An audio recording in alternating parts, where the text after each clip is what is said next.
chiese più antiche di Castroreale, nasce entro le mura della città fortificata perché faceva parte del castello, era la cappella del castello, cappella di Federico II d'Aragona, quindi siamo già intorno al 1324.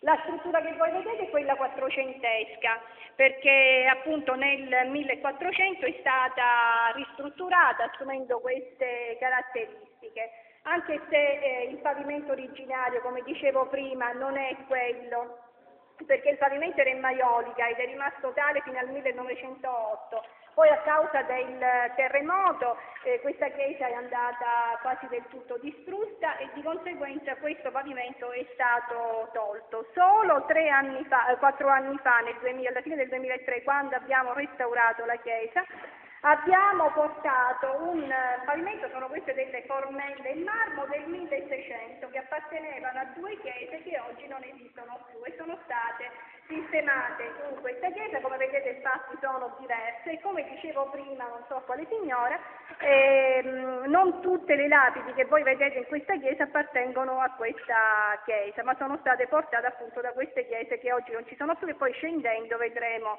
i portali.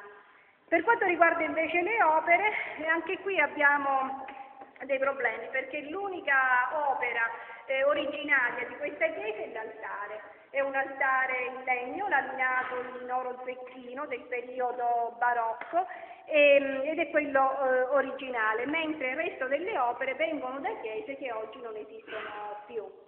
L'altare, perciò dicevo che è dell'inizio del 1600, i gradini e il ciborio sono del 1602 e sono attribuiti a Giovanni Siracusano, che è un intagliatore del legno messinese.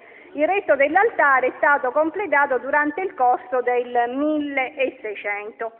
E la Madonna rappresenta la Madonna della Candelora, o meglio ancora è la presentazione di Gesù al Tempio, perché la festa liturgica che viene celebrata è la festa del 2 di febbraio, la presentazione di Gesù e la purificazione della Vergine.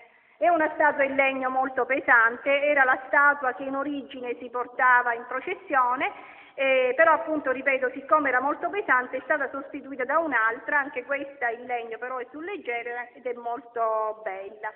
Le tavolette invece che voi vedete descrivono delle scene che si riferiscono alla leggenda aurea di Jacopo da Varagine, un domenicano del XII secolo, il quale descrive scene che riguardano la vita della Madonna e naturalmente riferimento alla benedizione delle candele.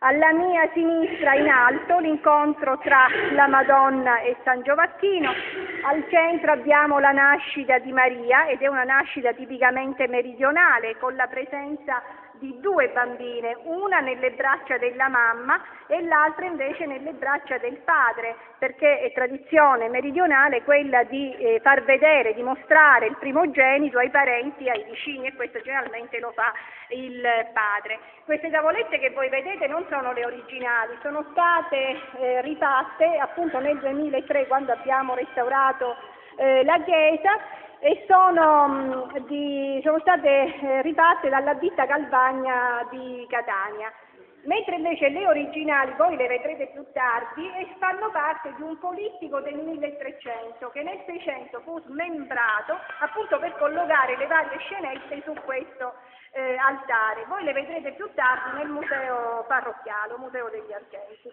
L'ultima scena invece descrive il transito di Maria, l'assunzione della Vergine. Sappiamo che iconograficamente l'assunzione della Vergine alle origini era rappresentato attraverso il suo transito. Naturalmente sono presenti gli apostoli, questo lo vedrete meglio poi nella tavoletta originale perché è più vicina, e la presenza di un ebreo è sempre descritta in questa leggenda aurea, di un ebreo che tenta di trattenere il corpo della Vergine sulla terra. Dall'altra parte invece il riferimento va alla benedizione delle candele. Sempre in questa leggenda si racconta di una signora che devotissima alla Madonna ascoltava la messa tutte le mattine. Un 2 di febbraio non poté perché stava male e allora si mise nella sua stanza in ginocchio a pregare. A un certo punto si trovò rapita in estasi e si trovò in una grande cattedrale il cui celebrante era lo stesso Cristo e le fu data una candela. Dopo la benedizione doveva restituire la candela, si rifiutò e ci fu una lotta tra lei e il ministrante e lei si risveglia con mezza candela in mano che consegnata poi agli ammalati li guariva. Ovviamente il riferimento alla candela è molto più antico perché si rifà a San Simeone, alla presentazione di Gesù. San Simeone disse che Cristo è la luce del mondo, però il 2 di febbraio le candele vengono benedette e sono effettivamente consegnate agli ammalati, questo si fa tuttora. E l'altra scenetta descrive proprio queste candele che